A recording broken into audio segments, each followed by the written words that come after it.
Bonjour à tous et bienvenue au Paris-Saclay Summit pour cette deuxième matinée, un événement organisé par le journal Le Point en partenariat avec l'Université Paris-Saclay et l'Institut Polytechnique.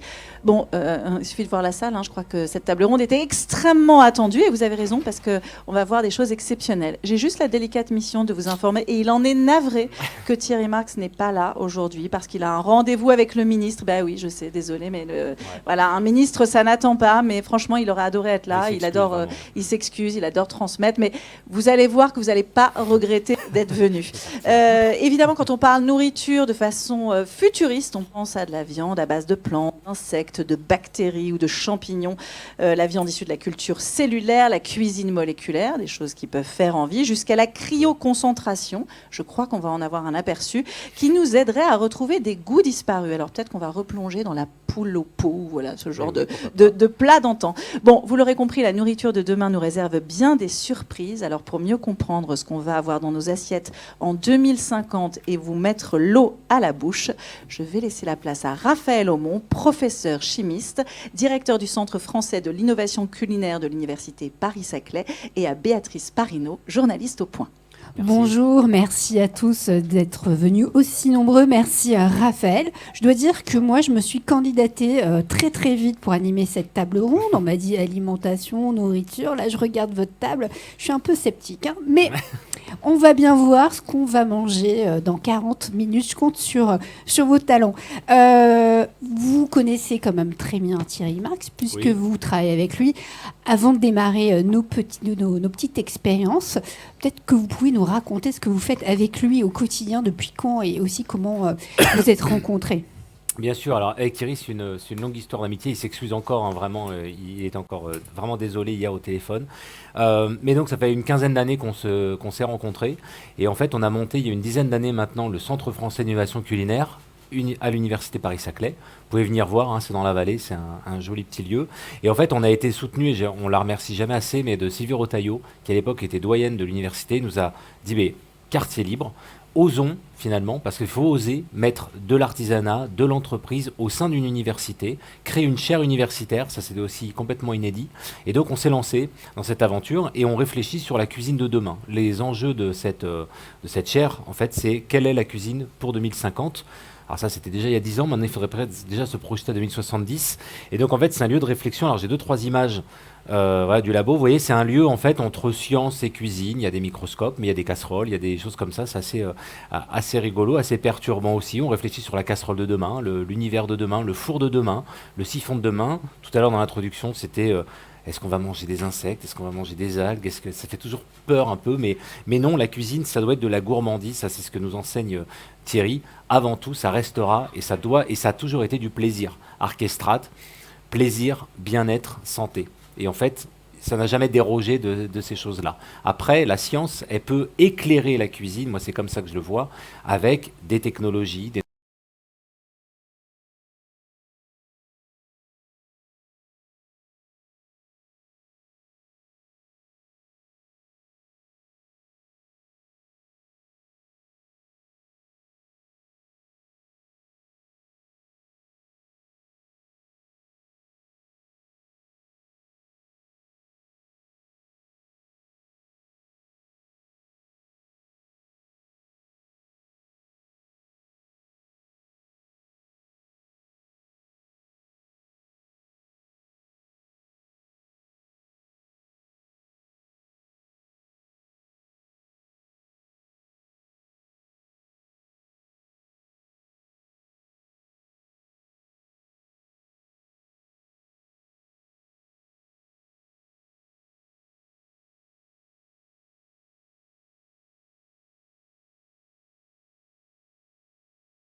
températures différentes.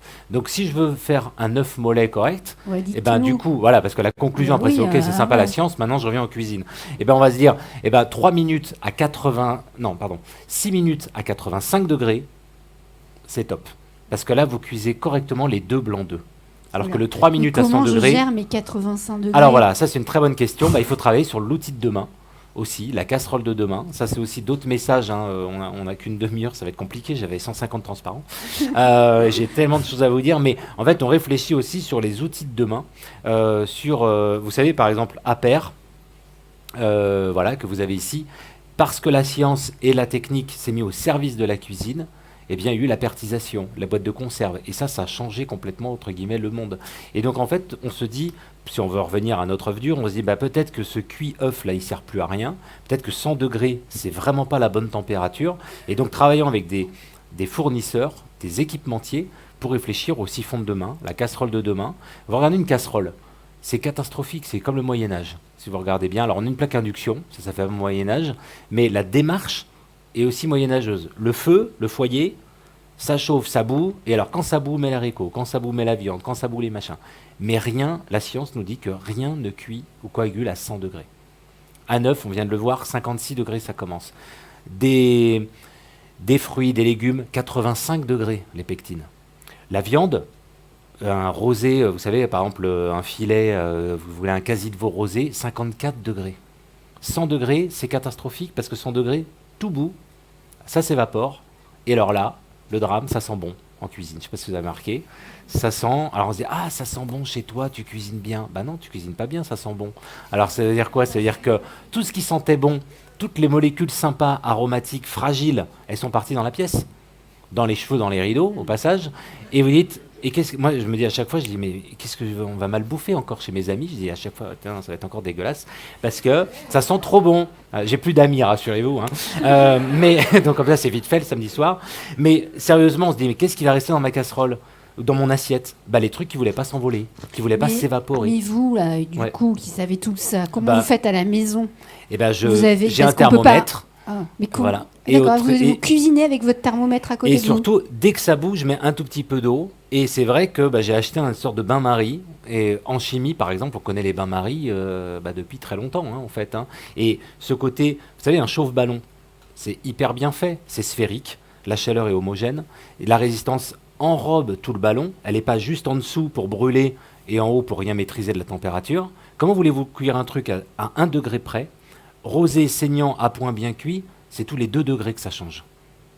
Donc, 2 degrés, ça ne s'invente pas. Donc, dans les écoles de cuisine, vous pouvez faire le test si ça vous amuse. Vous touchez ici, c'est ce qu'ils apprennent encore en 2024. Vous touchez, là, vous êtes cru. Désolé pour les véganes, mais enfin, on est quand même un bout de viande. Donc, on est cru. Donc, bleu. D'accord? Vous rapprochez 2 doigts, comme ça, et là, ça durcit un petit peu. D'accord? Donc là, c'est rosé, saignant, à point, bien cuit. Vous voyez comme ça durcit? Donc ils apprennent ça. Alors ils sont devant le steak, touche, ouais c'est bon, envoie. Alors évidemment, vous arrivez, vous dites, non, c'est pas la cuisson que je voulais, enfin c'est pas grave, ou le pauvre, ou machin. C'est normal. 54 degrés, 52 degrés, 56 degrés, aux 2 degrés près. Conclusion, il faut des bains-maries. Et tous les chefs qui ont des étoiles ont des bains-maries en cuisine pour cuire leur quasi de veau à 52 degrés. Même celui qui, enfin je suis filmé, je ne veux rien dire, mais voilà, même la tradition, non, ils ont des bains-maries. On ne peut pas maîtriser comme ça. Voilà. Donc, mais il faut réfléchir à l'outil de demain. Et un grand message quand même de cette chaire universitaire, c'est on réfléchit sur aussi l'environnement. On va en reparler dans vos questions, je crois, sur l'impact on parle beaucoup d'économie, d'écologie, de responsabilité, et la gastronomie a un rôle à jouer. En fait, la cuisine au sens très général, c'est pas la cuisine dite moléculaire, ce qui est un nom aussi affreux, mais on n'est pas là que pour faire le dernier plat, le dernier petit effet de fumée. Alors oui, je peux vous apporter de l'azote, vous faire fumer un verre, mais ça c'est fumisterie presque, c'est pas de la fumée là. Vous voyez, ça n'a pas d'intérêt. Par contre, réfléchir sur se dire, ok, alors son œuf qui cuit à 60 degrés, 75 degrés, peut-être que je vais arrêter d'acheter des plaques à induction à 7000 watts, peut-être que je vais arrêter d'acheter et de vendre des hottes de cuisine qui font un boucan pas possible et qui aspirent de l'eau. Cette eau, elle pourrait être récupérée. En chimie, on connaît les alambics. Pourquoi on n'a pas la casserole de demain avec cet alambic qui récupère les vapeurs justement aromatiques qui voulaient partir. On les récupère et après on peut les remettre dans le plat, on peut les boire. Et puis s'il faut réduire une sauce, parce que c'est ça le problème en cuisine, c'est qu'il y a trop d'eau quelque part. Il y a un solvant qui est l'eau. Et donc on a besoin d'enlever l'eau pour concentrer les goûts, mais enlever de l'eau pure. Donc on enlève l'eau et elle arrose les plantes. Elle n'est pas en train de partir dans la pièce avec un boucan d'enfer et 7000 watts autour de soi. Et en fait, si on cuisait tout par exemple à 85 degrés, au lieu de 100 degrés, 15 degrés de différence. Mais 15 degrés de différence sur 9 milliards d'individus, et ben voilà peut-être une des solutions pour l'énergie. Ouais, donc on essaye de trouver des équipementiers aussi pour mieux réfléchir à ça. L'avant-dernier prix Nobel de physique, qui était un Italien alors qui avait voilà, j'ai de recommandé l'espoir. aux Italiens de cuire les pâtes non pas à 100 degrés, mais à cette température-là. Et ça avait fait toute une polémique. Mais c'est un prix Nobel qu'il a dit. Bon, alors c'est plus de crédibilité peut-être, mais sérieusement, non, mais c'est vrai que... je vous crois. Non, mais c'est vrai que ça permet d'éviter de déliter aussi l'amidon dans une pâte. C'est que du bon sens finalement. On se rend compte que cette ébullition n'a aucun sens. Voilà, donc voilà un petit peu ce qu'on fait au laboratoire. Alors on va s'y mettre. Allez, on s'y met. Qu'est-ce qu'on fait? On parlait de cryoconcentration. Comme ça prend un peu de temps, je vous propose, et puis je vous parlais de la fumée, moi, un peu de l'azote. j'aimerais bien avoir un instant le retour pour savoir combien de temps il nous reste. Ouais, parce que là, il va nous falloir 2h30, je vous préviens. 40 minutes, 30 minutes, c'est frustrant. Alors, je vous ai apporté de l'azote liquide, parce qu'on parlait des outils, le four de demain, la casserole de demain, les ingrédients de demain, est-ce qu'on va manger des insectes, est-ce qu'on va manger des algues, etc. Bon, bref. Et il y a des outils, par exemple, je parlais du Moyen-Âge de façon un peu caricaturale. Ça, l'azote, c'est moins 196 degrés, très très froid. Alors gants, lunettes, blouse, évidemment. Vous voyez, c'est un liquide qui a moins 196 degrés, d'accord? Et en fait, on se dit, qu'est-ce qu'on va faire de ce truc-là? Alors, si on met ça juste dans un verre d'eau, voilà, ça fait de la fumée. Bon, alors c'est un peu Harry Potter. C'est un peu, certains, alors notamment à Paris, s'appellent maintenant mixologue moléculaire. Voilà, donc c'est le même Morito, le truc, il fout un peu d'azote. Au pire, ça vous brûle, hein, mais vous payez 25 €, évidemment, parce qu'il y a quand même du boulot. C'est rentable. C'est rentable, hein, voilà. Bon. Mais plus sérieusement, ça, c'est juste un effet de fumée. Par contre, ce qui est très intéressant, c'est de remarquer que ce liquide est à moins 196 degrés. Donc, alors juste comme ça, hein, parce que voilà. Il ne faut pas qu'il Vous introduise. faites comme ça, ouais. D'accord, et vous voyez que c'est un peu froid. On va quand même, mais si vous voulez jouer un peu avec moi, j'ai un gant. Je ne veux pas perdre ma main, Raphaël. Non, on va éviter de vous brûler. Non, plus sérieusement, on pourrait prendre quand même des lunettes, parce que ça, c'est quand même important. Parce qu'effectivement, ce liquide très très froid, on le connaît en dermatologie, etc., ça peut brûler, d'accord? Donc on va au moins se protéger les yeux, et on va prendre un ballon, d'accord, dans lequel j'ai mis du café, et on va le plonger là-dedans dans l'azote, et on va tourner le ballon sur lui-même dans l'azote. Donc c'est une expérience, en fait, liquide, moins 196 degrés. Conclusion, le café, il va surgeler presque instantanément. Et donc, vous voyez, j'ai dit le mot surgelé et pas congelé. On voit rien dans ce truc-là. Donc, c'est celui avec des tranches de jambon, on a l'impression. Donc, surgelé à moins 196 degrés. Donc, ça veut dire que ça va être instantané. Donc, la première, déjà, solution, et ce qui est apparu en cuisine dite moléculaire, c'est de faire des glaces, des crèmes glacées à l'azote liquide. C'est hyper intéressant parce que vous prenez une pulpe de fraise, une crème anglaise, vous versez un tout petit peu d'azote dedans, vous battez et vous faites non pas des cristaux de glace, mais vous faites une glace amorphe, c'est-à-dire pas de cristallisation, pas de cristaux en bouche. Et donc ça va être hyper soyeux en bouche. Et c'est vraiment très intéressant parce que pour le côté soyeux en bouche, souvent on utilise des additifs, des amidons, du sucre. Là, vous faites une glace qui est 100% goût de fruits. Mais là, donc vous faites quoi là? Alors là, qu'est-ce que je suis en train de faire? Vous ne faites pas une glace. Donc là, c'est un sorbet. En fait, c'est un sorbet café. Parce que quelque part, c'est ça, c'est un glaçon. D'ailleurs, c'est fait. On va l'enlever. Vous voyez, c'est un peu rapide. Alors, il reste un peu de liquide dedans, mais c'est pas très grave. Et on va... L'expérience, quand on parlait de cryoconcentration, ça tombe bien parce qu'il en reste 23 minutes 17. Ça passe trop vite. Et on va chauffer un peu. Et voilà. Ah, parce que je me disais, oui, je le vois maintenant, le sorbet. Voilà. Donc là, ça peut être quoi? Sorbet instantané. Pas de cristaux, vraiment un café explosif en bouche. On va ouvrir un petit peu. Normalement, on pourrait faire un cercle un peu joli. Vous voyez, c'est juste... C'est vide à l'intérieur.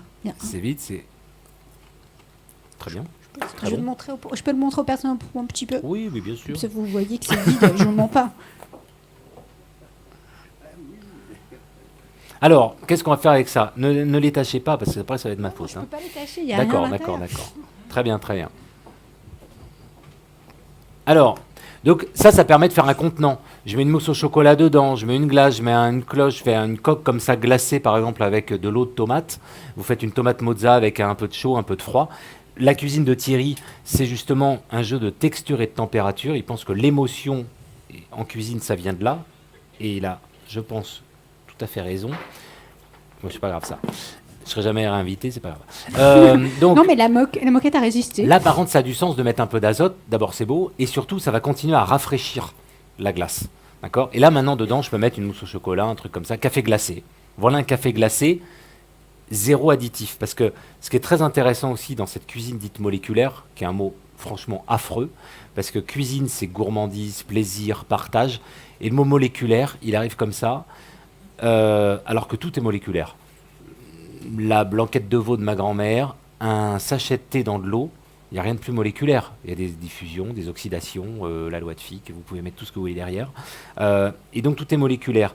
Par contre, c'est une cuisine, moi je veux bien assumer le côté moléculaire, justement s'il n'y a pas d'additif. Si on utilise la chimie des aliments au service de nouvelles émotions, la physique au service de nouvelles émotions. Là, ça peut être des choses intéressantes. Il faut qu'on avance. C'est ça. On avance un peu parce qu'on va tenter de laisser un peu la parole au public. Mais Non. avant, je crois que vous avez bossé dernièrement avec Thierry justement sur de nouvelles associations de saveurs. Vous vous êtes amusé, j'espère que c'est le bon mot que j'utilise, Si, on amusé l'assume. à Hein. cartographier les saveurs Alors de attendez, j'ai multiples retrouvé produits. ça. On avait parlé Tellement de ensemble choses à de la faire. mangue. Je ne sais pas si vous l'avez dans vos 130 diaporamas. Si vous avez un autre produit à nous proposer. Alors, attendez, ça c'est des trucs de... Vous voyez, on travaille sur la physique au service de la cuisine, on fait des mousses sous vide, des trucs marrants. Ça c'est une thèse. Je sais pas pourquoi c'est là, mais c'est pas grave, on va trouver. Voilà. J'espère qu'il a présenté. Non mais regardez comme c'est beau ça. Juste, je vais répondre à votre allez-y, question, allez-y. promis. Hein. Merci. Mais ouais. Vous voyez, une mousse au chocolat, on va faire une mousse au chocolat. C'est quand même sympa. Mais une mousse au chocolat, c'est des bulles. D'accord ? Ça vous gêne pas si on bascule juste maintenant là-dessus ? Je vous réponds juste à votre question Moi, après. Moi, de toute façon, j'ai promis qu'on mangerait de la mousse au chocolat. D'accord, Donc on peut la faire très bien. maintenant. Hein. Alors comment vous faites une mousse au chocolat ? Mais ça a du sens après, parce qu'après on va marier Ok, le chocolat avec on y d'autres va, saveurs. On y va. On mettra du poivre. Chocolat au bain-marie, ensuite des œufs, on sépare le blanc des jaunes, blanc monté en neige, c'est ça qui mousse en fait, hein. Ouais, ok. Voilà, très bien. Enfin très bien, je suis pas chef ni rien, ouais, très bien, c'est ce que j'entends en fait. Hein. Ouais. Bon, alors qu'est-ce qu'on a fait ? Qu'est-ce que vous avez fait ? Vous avez mélangé des œufs c'est de l'eau. Dans un œuf, il y a beaucoup d'eau en fait, hein, d'accord ? Il y a 60% au moins. Donc vous avez de l'eau, vous avez du chocolat. Chocolat, c'est quand même un corps gras, un beurre de cacao. De l'eau, du gras. Ça fait une émulsion. Et de l'air. Parce que vous avez mis des blancs en neige. D'un coup, vous me regardez comme ça, c'est vrai que ça fait moins gourmand. Hein, quand un chimiste parle de mousse au chocolat, de l'eau, du gras, de l'air. Vous nous Mais si rappelez vous avez- qu'il y a du gras, quoi. Ouais, un petit peu, mais c'est pas grave, c'est du bon gras. Bref, donc vous avez 3 corps, d'accord ? Et en fait, on se dit, mais si j'arrive à mélanger ces 3 corps d'un coup, ça devrait bien se passer, ça devrait me faire une texture mousse au chocolat, du coup. De l'eau, du gras, de l'air. Est-ce que j'ai besoin d'œufs ? Est-ce que j'ai besoin de sucre ? Parce que des fois, on fait blanchir les jaunes avec du sucre. Ça, c'est le grand truc des pâtissiers. Ça fait blanchir. On ne sait pas pourquoi, mais on fait blanchir. Ça rajoute... Donc, jaune d'œuf, sucre, chocolat au bain-marie. Des fois, il y en a qui rajoutent du beurre. On met l'ensemble. Là, on a 5000 calories, là. Hein. Et après, on essaye cette masse qui est chaude et qui est grasse, on essaye de la mélanger à un blanc d'œuf qui est hyper léger et fragile avec la chaleur, fragile avec le gras. Et la densité, quand même, de l'air par rapport à l'eau, c'est un facteur 1000. Vous imaginez le défi. C'est normal que ça rate, entre guillemets, hein, une mousse au chocolat. Ça n'a rien d'évident. Donc, soit on y va très, très timidement. Et alors là, des fois, vous vous retrouvez avec des paquets de blancs d'œufs dans le truc, c'est pas très agréable. Soit vous mélangez franchement, et là, ça devient la ganache parce que ça y est, tout est retombé. Bon, là, on se dit, mais et puis j'ai pas besoin d'œufs, j'ai pas besoin de sucre, j'ai pas besoin de crème, j'ai pas besoin de beurre, j'ai besoin de quoi ? Bah, de chocolat avant tout quand même, parce que promesse chocolat, donc du gras. Il me faut de l'eau. Bah, très bien, on va prendre de l'eau, il n'y a pas besoin d'œufs. Donc je prends une casserole, moitié eau, moitié chocolat, je mets à fondre, et puis pour faire du gaz, eh ben voilà, siphon. On va éviter de respirer les cartouches, d'ailleurs, hein, ça c'est quand même le truc à la mode. Ça manque pas d'imagination, hein. Donc N2O, protoxyde d'azote, c'est un gaz qui est lourd, donc c'est bien parce que la mousse reste. Vous faites ça avec de l'hélium, ça se barre et ça retombe. Et donc là, qu'est-ce que j'ai fait ? J'ai fait une sauce au chocolat tout à l'heure avant de venir. moitié eau, moitié chocolat. J'ai mis dans le siphon et là, je viens de rajouter du gaz. Et si votre chocolat, il a quelle Alors, il a été forme fondu. Il a été fondu. C'était voilà, un chocolat. Et voilà ce que c'est. Si je regardais au microscope de façon très très simplifiée, voilà en gros des bulles d'air, des bulles de matière grasse, des gouttelettes et de l'eau. D'accord. Et donc, maintenant, il faut que ça marche. Hein.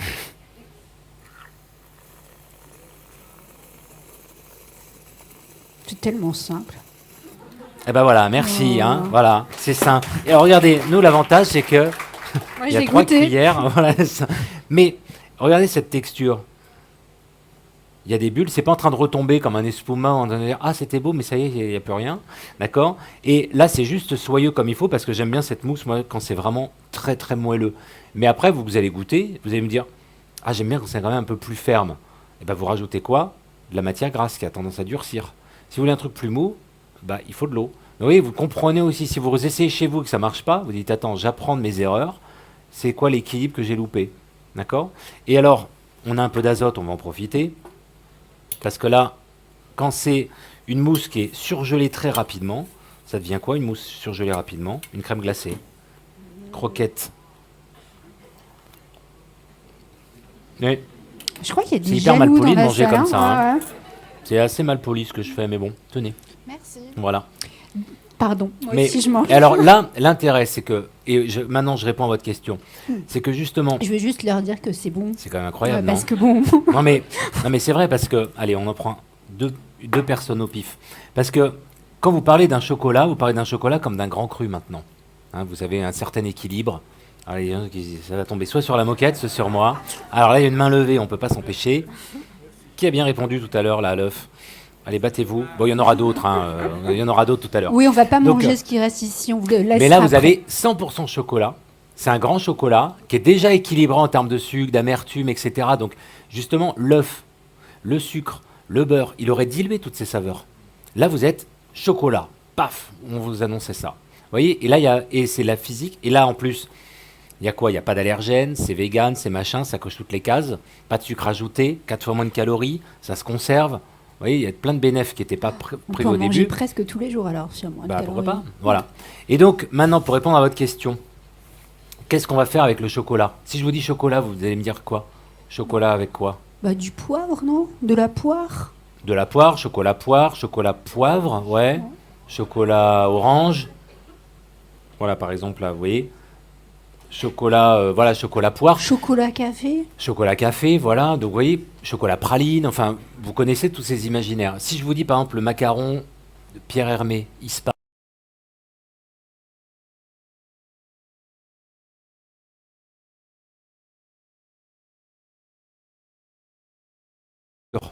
C'est quand même formidable. Il y a des associations de saveurs qui semblent universelles.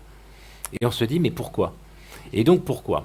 Vous Eh avez bien, fait le job, vous avez regardé pourquoi. et des trucs un peu plus insolites, ça par exemple, pruneau, bacon, ou... et on se dit oui c'est vrai, en apéro ça marche. Alors que quand même on réfléchit 2 secondes, on se dit, attends, un fruit sec avec un bout de jambon ou de cochon, quel est le rapport quoi? Mais ça marche en bouche. Et donc la question c'est de se dire, ben, pourquoi? Analysons. Alors quand vous mangez un produit, eh bien en fait vous mangez pas une molécule qui aurait goût de mangue, vous mangez 500 molécules et l'ensemble vous donne cette sensation mangue. Pareil, la vanille, on peut la caricaturer avec de la vanilline, pire de l'éthylvanilline qui est artificielle, mais en fait une vanille, la vanille de Bourbon, la vanille de Tahiti, de Madagascar, toutes les petites subtilités, c'est justement des choses que vous allez retrouver à côté. Alors regardez comme c'est joli, un beau spectre là de la cannelle, et vous allez retrouver, donc on va faire une cartographie, comme une carte d'identité, comme un code barre si vous voulez. On va se dire, ok, alors dans la cannelle, il y a quoi? Majoritairement, le grand pic, il y a un acide qui s'appelle cinnamon aldéhyde. Bon bref, on s'en fout. Mais cinnamon, voilà, ça veut dire cannelle. En gros, c'est l'aldéhyde cannelle, c'est ça qui donne un vrai goût. Mais, il y a des petits pics. Et dans ces petits pics, ce qui est intéressant, c'est de remarquer qu'il y a, par exemple, il y a de l'eugénol. L'eugénol, vous allez le retrouver dans le clou de girofle. Si j'avais fait la cartographie du clou de girofle, j'aurais un immense pic clou de girofle, eugénol, et peut-être des petits pics à côté. Donc déjà, rien qu'à voir ça, je dis, si je mange cannelle et clou de girofle ensemble, j'excite les mêmes certains récepteurs gustatifs identiques. Et donc le cerveau, un seul message, ça marche. Je caricature, hein, mais c'est à peu près l'idée. Et donc ça, c'était une base du coup de ce qu'on appelle le food pairing, donc association de saveurs. Et donc l'idée, c'est de tout passer comme ça, entre guillemets, à la moulinette, de regarder les cartographies, et après, c'est avec ces big data, de se dire, alors, mangue passion, eh ben ouais, 50 molécules communes. Rose framboise litchi, 75 molécules communes. Incroyable. Et on se dit, chocolat menthe, chocolat mangue, chocolat poivre, oui, ça marche. Chocolat concombre, Mais attendez, que je eh ben comprenne. ouais. Est-ce que je comprenne, c'est plus il y a de molécules communes, plus on peut. Plus on a des chances de se dire que ça va fonctionne. fonctionner. Alors ça marche sur des camailleux, d'accord? C'est-à-dire c'est par similitude. Et heureusement, la cuisine, c'est aussi une affaire de culture, de talent aussi, parce que vous pouvez vous dire, tiens, Roquefort saké, ça fonctionne. Ou Comté saké, ça marche sur le papier. Maintenant, ça va être au chef, sa créativité, son savoir-faire, qui va réussir à associer cette masse grasse avec le côté volatile du saké, et là c'est moins évident. Mais c'est des pistes de créativité qui sont géniales, parce que quand vous regardez, c'est pour ça que j'avais mis au tout début ces yaourts là, vous allez au supermarché, c'est d'une tristesse absolue le rayon des yaourts. C'est abricot pêche, framboise, pistache, chocolat, vanille, allez, noix de coco, coup de folie, Citron, moi j'aime bien. citron, voilà, les 7. Bon, et alors que finalement, qu'est-ce qu'on peut se dire? On fait la cartographie de la mangue ou de la figue. Figue, café, par exemple. Figue, café, orange. Incroyable. Alors, astuce, prenez des figues quand ce sera la saison. Vous faites un caramel un peu avec du beurre. Vous savez, vous les passez au beurre. Juste passer au beurre un peu de sucre. Et à la fin, vous donnez juste un expresso dedans. Mais vous ne faites pas une sauce au café, hein, c'est juste un expresso. Vous laissez bien sécher, entre guillemets, ou évaporer. Et là, d'un coup, vos filles elles vont prendre des notes, une longueur en bouche qui est incroyable. Et on va vous dire, attends, tu les achètes où tes figues? Non, c'est juste un peu de café que vous ne sentez pas, mais ça vous apporte beaucoup de saveurs umami, torréfiées, etc., etc. Et donc c'est là-dessus, pour répondre à votre question, qu'on peut faire des cartographies. La pomme, ben voilà, pomme olive verte, pomme chisseau, pomme orange, pomme abricot. Et en fait, on peut partir sur un produit et partir dans des univers différents. Et le chocolat, par exemple, si je vous dis chocolat, vous allez me dire, oui, alors épices, poivre, café, tout ça, c'est très de la comfort food, c'est réconfortant, c'est gras, c'est rond, c'est l'hiver. Au contraire, dans le chocolat, il y a aussi des notes fraîches, chlorophylles, volatiles, qui sont souvent masquées et qu'on peut révéler avec la menthe, avec le concombre, avec l'aneth, avec de l'huître, vous voyez, avec des sauges iodées. Il faut essayer. Et Là, ça, je vois qu'il y a pomme bien. Hein. regardez par exemple le chocolat, voilà, avec des cartographies, on se balade comme ça. Et normalement, si vous faites chocolat basilic, concombre, concombre, huile d'olive, chocolat, vous voyez, on se balade dans un jeu de pistes. Et c'est ça, c'est de l'innovation. Donc voilà des pistes assez intéressantes. Des pistes de couleurs aussi, enfin on peut parler de plein de choses. Alors, Alors avançons faut qu'on avance. sur cette petite petite manip. table. On fait une Non, manip vous dites encore qu'est-ce qu'on fait? Ah bah, Parce on que fait- je suis pas sûre faut que je me qu'on ait le temps de débarrasse de faire tout. une manip en plus. Oh, c'est dommage quand même, non? Allez, on y va. Qu'est-ce qu'on fait? Je sais pas, moi, j'ai pas le retour. Allez, on On y parle va. zéro allez, déchet allez, peut-être. allez, On allez. parlait tout à l'heure énergie. Zéro déchet, c'est intéressant, très rapidement. Zéro déchet, ça c'est des choses merveilleuses. Les algues, d'accord? Algues cantaines, algues kombu, des choses qui sont Moi, je croyais que remarquables. c'était du plastique. Eh ben ouais, ah bah alors là c'est très bien vu ça, parce que ça ressemble à du plastique. Et si ça ressemble à du plastique, alors là il faudrait que je me Non. remette. Non, Je sais non. pas s'il y a moyen Au en toucher, régie de me c'est pas remettre du au plastique. premier slide direct. Mais ça ressemble à du plastique, et en fait ça veut dire quoi? Ça veut dire que à l'intérieur il y a des molécules qui ressemblent, qui sont structurées comme du plastique. Et ça c'est intéressant, alors, on va y arriver. Et donc du coup c'est inspirant, parce que c'est où? C'est là. Oh, je sais plus où c'est. Voilà. Tac. Avec des algues, avec de l'agar-agar, vous faites quoi? Vous faites des gelées. D'accord? Vous pouvez faire une mousse au chocolat. Si là, dans la recette de tout à l'heure, quand c'était encore chaud, je mettais un peu d'agar-agar. Je sors. Ça, après, ça va durcir. Donc, je pourrais le couper en tranches. Je pourrais faire une bavaroise. Je pourrais faire un gâteau sans farine. Je pourrais faire un biscuit. Nouvelle génération. Vous voyez, on peut s'amuser avec ça. Ensuite, comme c'est un super texturant, on peut aussi utiliser les propriétés de plastique, se dire, ok, alors ce truc-là, alors ouais, c'est pur, c'est joli, c'est neuf, enfin ça c'est du marketing. C'est du Tetra Pak surtout qui va être très compliqué honnêtement à détruire et à dissocier. Les bouteilles en plastique, c'est 700 ans. Ça, j'arrive toujours avec ça avec mes étudiants. Il y en a, ça doit leur parler au fond. Ça se mange en 5 minutes. d'accord? Et la Terre, elle va décomposer ça en 700 ans. D'accord? C'est ça le problème actuel, c'est qu'on fait des matériaux qui ont des durées de vie plus longues que notre propre durée de vie, en fait, hein, c'est ça. Alors que dans la nature, l'arbre, il perd ses feuilles, un an après, il n'y a plus de feuilles par terre, hein. C'est des cycliques. Et donc, en fait, l'idée, c'est de regarder un peu aussi de biomimétisme, bio-inspiration, et de se dire, ok, ça, on va essayer de copier ça. Pourquoi aller chercher du pétrole alors que sous les yeux, on a, vous voyez ça quand même, agar-agar cantène qui vient de Nagano, lyophilisation naturelle, on dirait une mousse isolante. Bah ça, au microscope, c'est pas la même taille de bulle, mais c'est quand même la même démarche. Si j'arrive à faire ça, et dessus je mets, allez, mon kebab, mes frites ou je sais pas quoi, hein, au hasard, et ben ça devrait m'isoler la main de la chaleur, je vais pouvoir le transporter, ça répond aux exigences de cet emballage, de ce matériau.